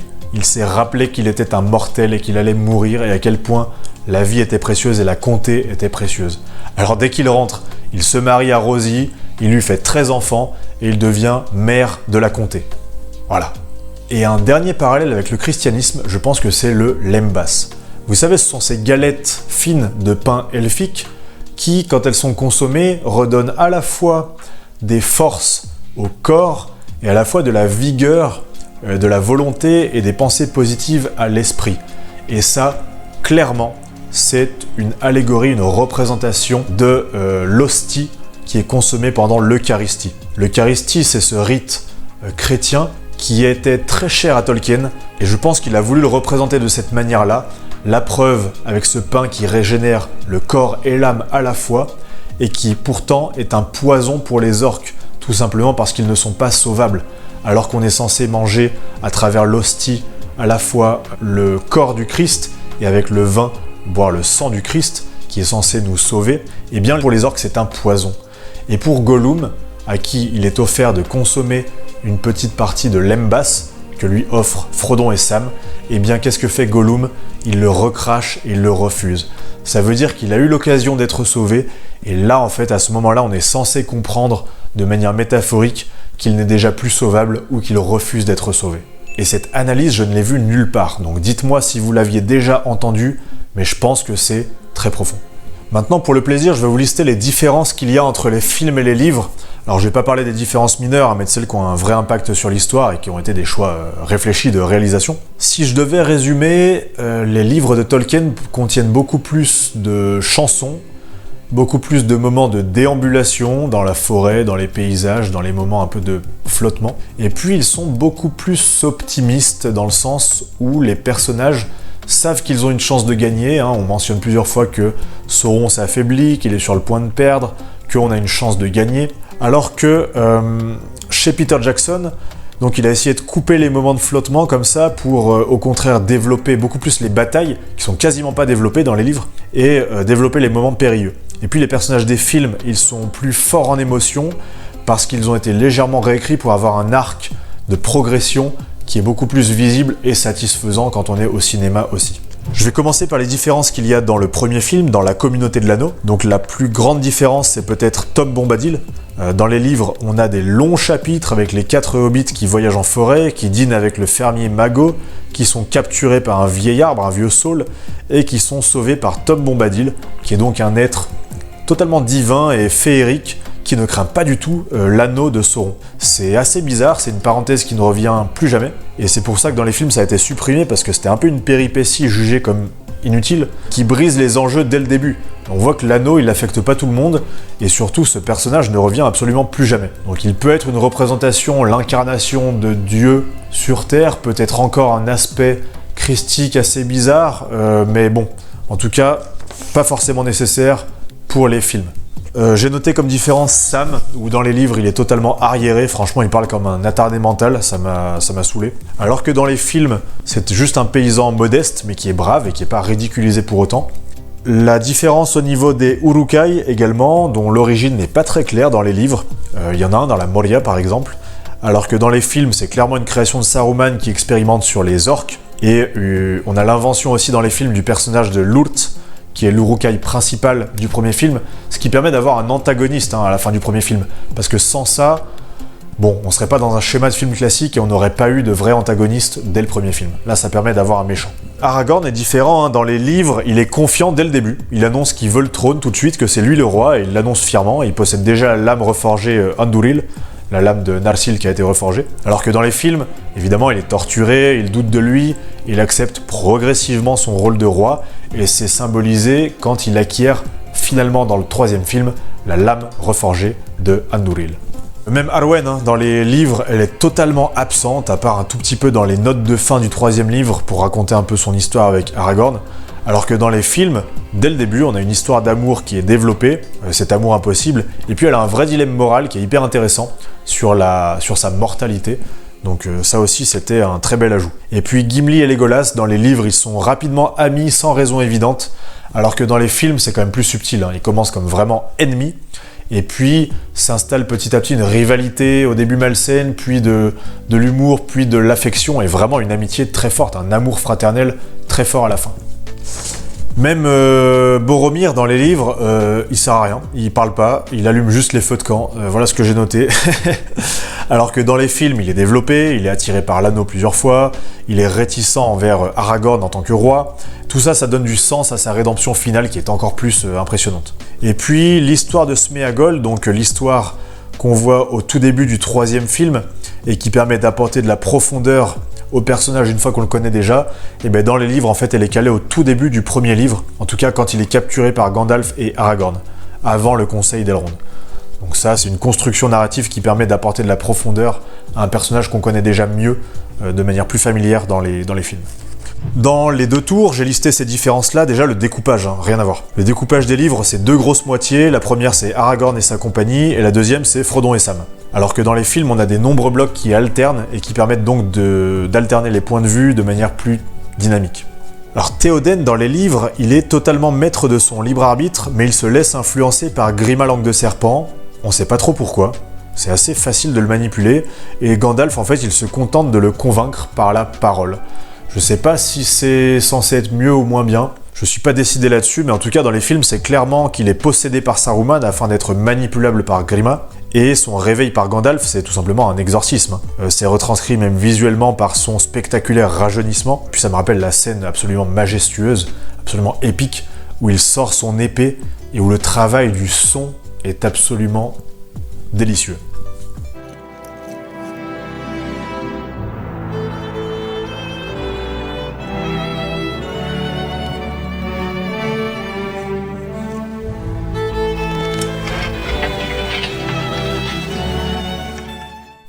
Et puis bon, le cœur du deuxième tome, du deuxième film, c'est la bataille du gouffre de Helm. Dans les livres, elle a lieu déjà sans les villageois, qui sont envoyés ailleurs, donc c'est vraiment que des soldats qui sont prisonniers au gouffre de Helm. Et puis elle se déroule tout au début du livre, et elle dure littéralement 3 pages. Et les hommes gagnent seuls, sans intervention extérieure. Bon, dans les films, les villageois sont attaqués par des wargs, déjà quand ils sont en chemin, et quand ils fuient Edoras, et ils sont aussi assiégés au gouffre de Helm. Donc en plus, on a peur pour les civils, les enfants et les vieillards. Et on a Aragorn qui tombe de la falaise pour rajouter une péripétie au film. Et donc en fait, les enjeux sont plus importants et la bataille est absolument épique. Elle dure des dizaines de minutes. C'est vraiment le cœur de l'action de ce deuxième film. Même si les elfes viennent en renfort. Et ça, c'est vrai que c'est un ajout qui est critiquable dans les films parce que c'est incohérent en termes de distance, possiblement. Mais surtout, ça minimise un peu l'annonce et l'arrivée de l'âge des hommes qui sont censés se sauver par eux-mêmes. Ça, je vous laisserai me dire ce que vous en pensez. Et Faramir, dans les livres, est légèrement différent, il n'est pas tenté par l'anneau, un peu comme Tom Bombadil. Là aussi, je trouve que ça minimise les enjeux et le danger de l'anneau, qui est censé être tout puissant. Alors que dans les films, oui, il est tenté par l'anneau au début, même s'il pense bien faire, et puis il emmène Frodon et Sam à Osgiliath, ce qui est un peu un détour jugé inutile, mais qui rajoute des péripéties, qui sont toujours les bienvenues. Et puis les Ents, les arbres vivants, qui dans les livres sont d'accord pour faire la guerre à Saruman dès le début. Quand Merry et Pippin leur proposent « Ok, bah allons faire la guerre ». Alors que dans les films, ils sont contre la guerre, et c'est une ruse de Pippin qui les amène en bordure de la forêt, où ils constatent tous les arbres morts, et là, ils décident de faire la guerre à Saruman. C'est beaucoup plus impactant émotionnellement, même si c'est évidemment artificiel, puisque rajouté par les scénaristes des films. Et enfin, dans Le Seigneur des Anneaux 3, dans Le Retour du Roi, j'ai noté 3 différences majeures. La première, c'est le Rohan et Éowyn. Dans les livres, on n'a pas de tension entre le Rohan et le Gondor. Le Gondor appelle à l'aide, le Rohan répond immédiatement. Et Théoden autorise même Éowyn à se battre, ce qui est assez surprenant. Alors que dans les films, on sent la tension qui avait été mise en place précédemment entre le Rohan et le Gondor, et ils ont une histoire de querelle. Ça amplifie la bravoure du Rohan, qui accepte enfin l'appel, alors qu'ils savent qu'ils vont probablement mourir. Et donc ça renforce l'héroïsme et la noblesse de Théoden. Et puis Éowyn, elle a comme enjeu dans les films de trouver sa place de femme guerrière, ce qui montre qu'elle est exceptionnelle et que ce n'est pas la norme au Rohan que les femmes aillent combattre. Ça la rend encore plus héroïque. La deuxième grande différence de ce 3e tome, c'est Sam et Frodon en Mordor. J'ai trouvé ça bizarre dans les livres. Sam et Frodon, ils se perdent bêtement l'un l'autre quand ils sont dans la grotte de l'araignée. On ne sait pas pourquoi ils se séparent. Et quand Frodon se fait piquer, on sait déjà dans le livre que Sam a récupéré l'anneau avant que les orques n'arrivent. Donc bon, les enjeux sont déjà diminués, et donc même quand la bouche de Sauron remet la côte de maille à Gandalf, là aussi on sait déjà que Frodon est vivant, de par l'ordre chronologique dans lequel a été écrit le récit, alors que dans les films, c'est alterné de telle manière que Sam est renvoyé à cause d'une manipulation de Gollum et de l'effet de l'anneau sur Frodon. Ça ajoute un drame crédible. Et puis quand Frodon est paralysé par l'araignée et emmené par les orques, et ben nous on a peur que l'anneau il soit retrouvé par eux. Et ça on s'en rendra compte plus tard, ça rajoute du stress. Et même au moment où la bouche de Sauron elle dit à Gandalf que Frodon est mort et a beaucoup souffert, ça nous prend au cœur. Parce qu'on doute vraiment, on se pose la question à ce moment-là. On sait pas encore qu'il a survécu à l'araignée et qu'il est seulement paralysé. C'est beaucoup plus puissant dans les films. Mais enfin, la plus grande différence, c'est comment se termine le 3e tome. C'est le nettoyage de la comté. Dans les livres, après la destruction de l'anneau, les hobbits ils rentrent chez eux et ils retrouvent la comté infestée d'orques. On a donc tout un 4e acte de guérilla dans le village, avec Frodon, Sam, Merry et Pippin qui lèvent les foules de hobbits et qui combattent par eux-mêmes pour libérer leur village. C'est vrai que ça marque l'évolution des personnages et ça montre qu'ils sont enfin prêts, grâce à l'expérience de ce qu'ils ont vécu. Mais ça amoindrit un peu la gloire de la quête principale. Là, ça crée, je trouve, une fin un peu étendue, dans laquelle les enjeux paraissent finalement faibles, même si je comprends l'intérêt de l'avoir fait. Alors que dans les films, ça évidemment, c'est absent. La fin en apothéose, c'est au Mordor, ça permet un énorme contraste avec l'épilogue, qui est totalement paisible à la comté, et ça crée une plus grande satisfaction pour un spectateur de cinéma. Et dans cette fin, dans ce 4e acte, il faut aussi noter que dans les livres, il y a Saruman. Après la défaite d'Isengard, en fait, Saruman il est enfermé dans sa tour à Orthanc, qui est gardée par les Ents, mais Sylvebarbe décide de le laisser partir. La communauté de l'anneau, elle finit donc inévitablement par croiser Saruman sur les chemins, mais là, elle décide de se moquer de lui et de le laisser partir. Et puis Frodon, il le recroise encore à la comté, cette fois quand il a détruit Sauron, et il se rend compte que c'est Saruman qui a comploté d'amener des orques et de faire massacrer les hobbits, mais là encore, Frodon, il le chasse et il le laisse encore partir. C'est alors que Saruman essaye de poignarder Frodon, qui survit uniquement grâce à sa côte de maille en mithril, et Frodon décide encore une fois de laisser partir Saruman. Mais putain, mais qu'est-ce qui se passe? Et heureusement, c'est là que Grima le tue et que c'est la fin de Saruman. Donc là, moi je comprends pas en fait, cette idée de laisser Saruman s'enfuir un nombre incalculable de fois, comme si c'était sa 14e chance auprès de la justice française. Je sais pas ce que ça veut dire, est-ce que c'est un schéma répétitif comme on en trouve dans les contes pour enfants, un schéma narratif qui se répète? Je sais pas, mais j'ai pas trouvé ça satisfaisant. En tout cas, au moins il meurt poignardé, ça a été repris dans les films, où évidemment, dès sa chute à Orthanc, dès sa défaite, il est tué par Grima, et il disparaît, fin. Mais bon, vous voyez maintenant à quel point cette adaptation a été réfléchie avant d'être transposée au cinéma à partir des livres. Il y a eu d'autres adaptations avant, et il y en a eu d'autres après, et il y en aura encore d'autres.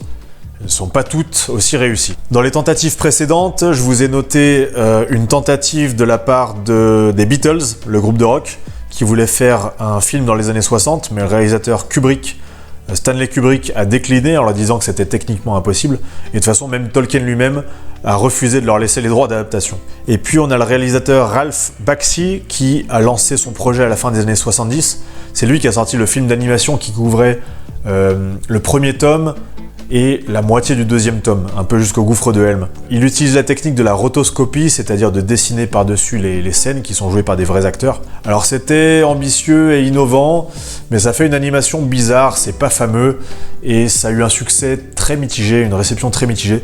C'est pour ça que le deuxième film qui devait couvrir la deuxième partie du tome 2 et le tome 3 a été tout simplement annulé, et on n'a jamais eu la fin. Alors je suis obligé aussi de vous mentionner l'adaptation du livre Le Hobbit par Peter Jackson, qu'il a sorti en 3 films, en 2012, 13 et 14.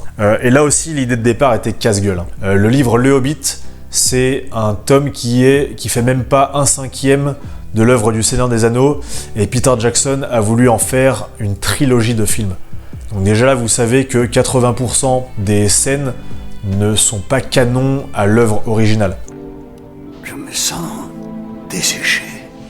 Un peu comme du beurre qu'on aurait étiré sur une tartine trop grande. L'autre problème, s'il en est un, c'est que l'œuvre de base, Le Hobbit, a été écrite comme un conte pour enfants. C'est très court, c'est très jovial, c'est très léger comme ton. Alors, le fait de l'adapter au cinéma et d'essayer de reproduire le même ton que Le Seigneur des Anneaux, c'était un petit peu perdu d'avance, on va dire. L'histoire, c'est Bilbon, donc l'oncle de Frodon, ça raconte son histoire quand Gandalf l'emmène dans une aventure. Il rencontre Gollum et récupère l'anneau de Sauron sans savoir que c'est ça. Et il va aider ses amis les nains à récupérer leur cité Erebor contre le méchant dragon. Et plusieurs armées vont se battre avec des orques, des animaux, des nains, des elfes, etc. Heureusement, certaines scènes ont un ton un peu plus sombre, c'est celles qui sont liées au Seigneur des Anneaux, donc liées à Sauron, liées à Gollum, entre autres, et donc elles sont vraiment réussies. Mais elles se mélangent à un ton qui est vraiment trop cartoonesque. Que ce soit la scène des barils, que ce soit l'or fondu, les acrobaties cartoonesques de Legolas et d'autres personnages, même le magicien Radagast et tous les animaux de manière générale, qui sont tous en images de synthèse évidemment. Ça jure vraiment entre un ton adulte qu'on essaie de se donner et un aspect vraiment trop conte pour enfants, cartoon quoi, avec des lois de la physique qui n'affectent même pas les personnages, c'est vraiment n'importe quoi. Même la réalisation elle est drastiquement différente, Cette fois on a tourné avec des caméras numériques, 48 fps, donc 48 images par seconde au lieu des classiques 24 qui sont au cinéma, et puis ça a été tourné en 3D, et donc je sais pas ce qui s'est passé, si c'est les caméras numériques ou l'étalonnage ou les effets spéciaux, mais il y a des couleurs bizarres qui rappellent pas exactement le Seigneur des Anneaux, ça jure, ça a l'air faux, on n'arrive pas à s'immerger dans cet univers qui nous paraît vraiment irréaliste, surchargé de couleurs, de fluidité bizarre qui révèle tous les défauts des décors et des maquillages. Franchement, c'est pas très joli à voir. Notamment à cause de l'excès de CGI, donc d'effets générés par ordinateur, d'images de synthèse, d'infographie comme il faudrait dire, Tout est en CGI, tout est en image de synthèse. Les orques, les animaux, les paysages, les batailles. Et c'est ça qui malheureusement fait la différence avec le Seigneur des Anneaux, où c'était utilisé avec parcimonie, ou en tout cas quand c'était irremplaçable, par des prothèses et des maquillages et des décors en dur et des costumes et des acteurs. En fait, Peter Jackson a voulu trop en faire.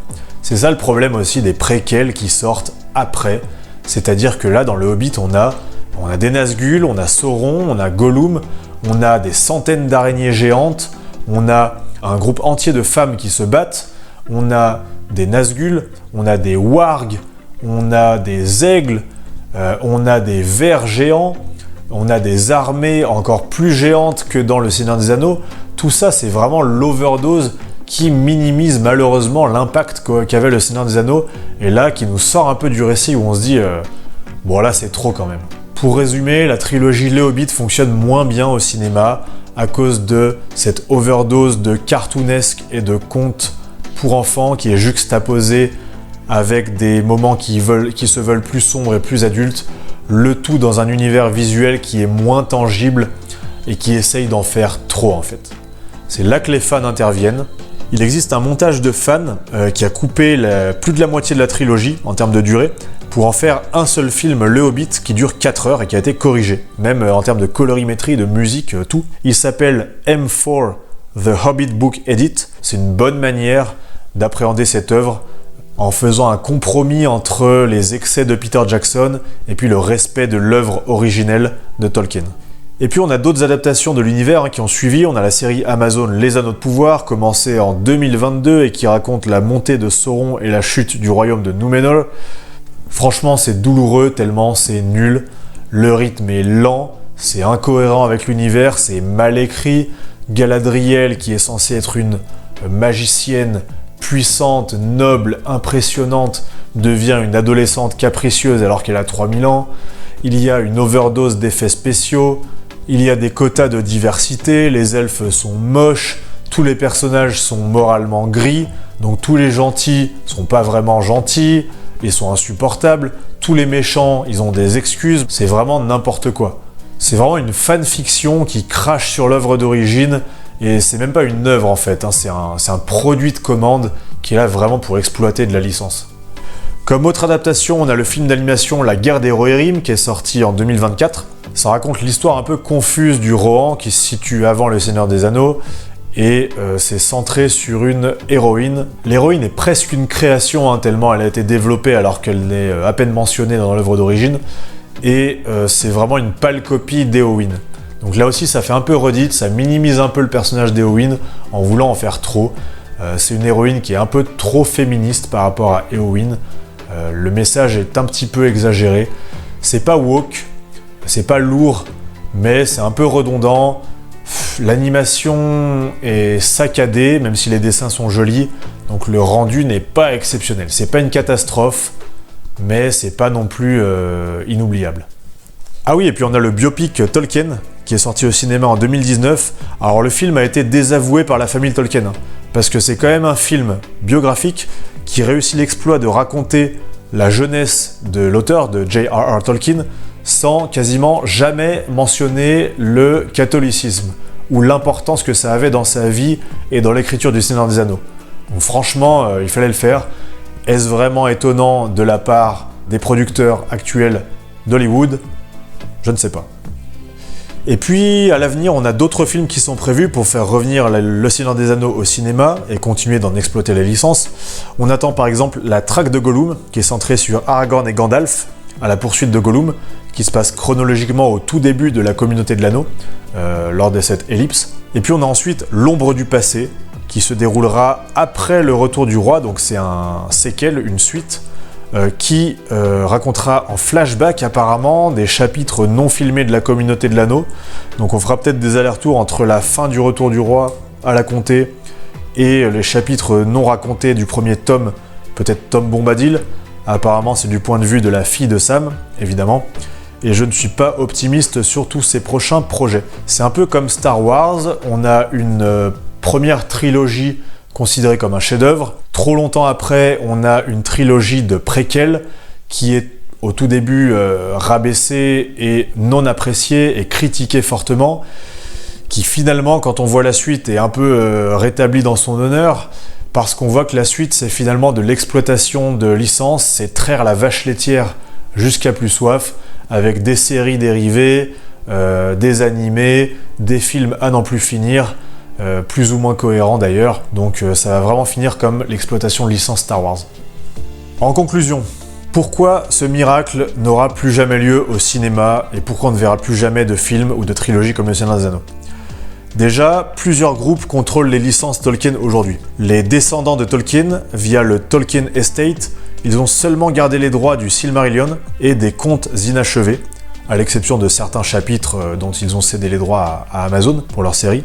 Mais le plus gros mastodonte, c'est Fellowship Entertainment, qui était anciennement Embracer Group, qui a racheté le Middle-earth Enterprises, et donc c'est eux qui contrôlent tous les droits d'exploitation des licences Le Seigneur des Anneaux et Le Hobbit. C'est eux qui vont continuer à faire des films via les studios Warner, et je vous laisse vous renseigner sur la religion des PDG de ces entreprises, parce que la loi française m'interdit probablement de le dire. En tout cas, il n'y a aucun catholique. Ils sont même plutôt de confession de ceux qui auraient fait crucifier le Christ. Vous commencez à comprendre pourquoi nous n'aurons plus jamais de films comme la trilogie du Seigneur des Anneaux. Ce sont les derniers grands films des années 90, car c'est à cette époque qu'ils ont été écrits et tournés. Depuis, le monde a changé, comme dirait Galadriel. Il y a des algorithmes pour inventer des projets, des cahiers des charges idéologiques des studios, des quotas de minorité pour être nominables aux Oscars, des LLM pour écrire un scénario, des régulations pour encadrer les tournages en extérieur. Hollywood veut des produits, sans prise de risque financier, sans scandale, sans blesser personne, et si possible qui puissent servir leur agenda politique auprès des grands groupes financiers globalistes. Cette trilogie, elle avait un vrai côté artisanal, un vrai sens du détail. On est malheureusement passé dans l'ère de l'IA, on peut générer du texte, des images, des vidéos. Il n'y aura donc plus jamais de retour en arrière possible. Il n'y a aucune raison que les studios actuels acceptent des tournages risqués, et même la structure narrative, elle aurait plus rien à voir en fait.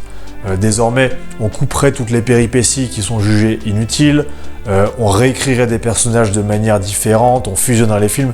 Enfin, vous avez bien vu ce que voulaient faire les frères Weinstein quand Peter Jackson leur a présenté le projet. Et même le public, il a changé. J'ai noté que certains Gen Z, lobotomisés par TikTok, ils ont rédigé des articles pour se plaindre qu'ils ont du mal avec le Seigneur des Anneaux parce que, soi-disant, c'est trop dur de rester concentré, il n'y a pas assez d'humour comme dans Marvel, le vocabulaire est trop compliqué, les méchants sont trop méchants et les gentils sont trop gentils. Parce qu'en effet, dans les œuvres modernes et un peu gauchisantes post-2010, tous les personnages sont gris moralement. Les héros, c'est jamais des vrais héros valeureux, c'est toujours soit des connards, soit des losers. Et puis les méchants, ils ont tous une bonne excuse et une bonne explication pour expliquer pourquoi ils en sont là. C'est jamais de leur faute, ils font jamais le mal volontairement, c'est tous des victimes. En fait, on essaie de nous convaincre que le bien et le mal n'existent pas. Et ben moi je pense que c'est exactement ce que voudrait nous faire croire le mal absolu. Oui, les livres du Seigneur des Anneaux sont des chefs-d'œuvre de littérature fantastique et ils ont eu un impact culturel équivalent aux grandes mythologies qui ont forgé le peuple européen. Vous avez compris, j'espère qu'à aucun moment je ne crache sur l'œuvre de Tolkien. Elle est un chef-d'œuvre. C'est la plus grande fiction catholique de tous les temps. Et sans Tolkien et son œuvre, jamais Peter Jackson n'aurait pu faire ses films.